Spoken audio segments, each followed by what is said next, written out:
Lorong dia malu karena em canal televisão Timor Post tanto iha railaran nomos iha raileur. Ani kita bot cerita kata kita bot ita hotu nia órgão soberano Timor Leste Parlamento Nacional iha segunda-feira dia 26 de junho de 2023 ohin se halau plenária Badalarua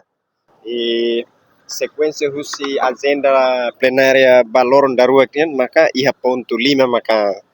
agenda ini sequência dahulu maka se anúncio substituição temporária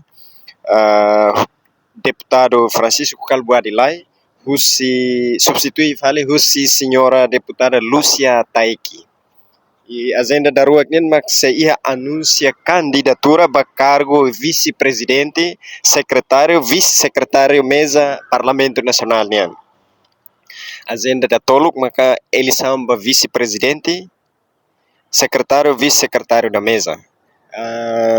Agenda ponto hat a proclamação para resultado anúncio naran vice-presidente, secretário, vice-secretário mesa Parlamento Nacional nian. Ida nemak agenda importante hat nebemak Parlamento Nacional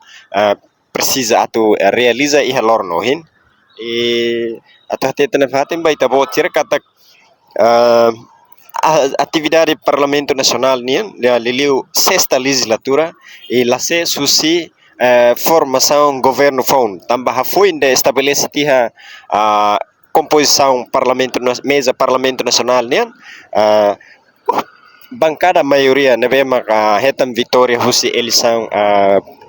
parlamentar 2023 hanessa ita haten kata partido mais votado partido CNRT no partido PD nevema durante antes ne halo na coligação se indizita primeiro-ministro Bahia presidente da República depois de indizita primeiro-ministro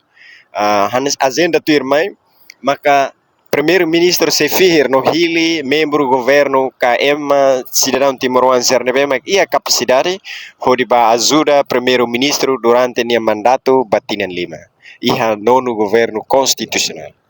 Ida nem atualidade nebe ita apresenta husi ita botir husi Parlamento Nacional